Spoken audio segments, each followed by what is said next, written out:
நட்டா புயல் படிப்படியாக வலுவிழக்கும் என்று வானிலை மையம் தெரிவித்துள்ளது. சென்னை வானிலை ஆய்வு மையத்தின் இயக்குனர் பாலச்சந்திரன் வியாழனன்று செய்தியாளர்களை சந்தித்தார்.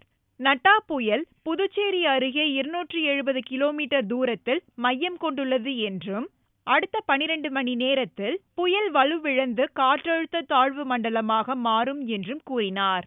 மேலும் நட்டா புயல் வெள்ளியன்று காலை வேதாரண்யம் மற்றும் கடலூர் இடையே புயல் கரையை கடக்கும் என்றும், இதன் காரணமாக தமிழகம் மற்றும் புதுச்சேரியில் மிதமான மழை விட்டுவிட்டு பெய்யும் என்றும், சென்னையை பொறுத்தவரை மிதமான மழை விட்டுவிட்டு பெய்யும் என்றும் தெரிவித்தார். கடந்த 24 மணி நேரத்தில் வேதாரண்யத்தில் 5 சென்டிமீட்டர் மழை பெய்துள்ளது என்றும் பாலச்சந்திரன் கூறினார்.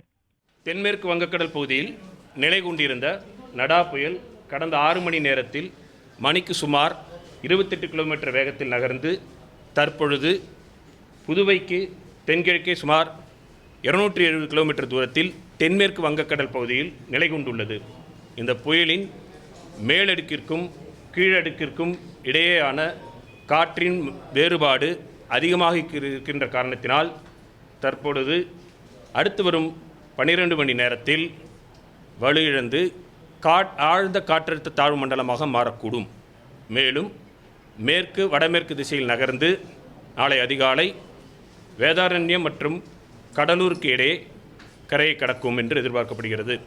இதன் காரணமாக அடுத்து வரும் 2 தினங்களுக்கு தமிழகம் மற்றும் புதுவையில் பெரும்பாலான இடங்களில் மிதமான மழை பெய்யக்கூடும். ஒரு சில இடங்களில் கனமழை இருக்கக்கூடும். சென்னையை பொறுத்தவரையில் விட்டுவிட்டு மிதமான மழை பெய்யக்கூடும். அவ்வப்போது தரைக்காற்று பலமாக வீசும்.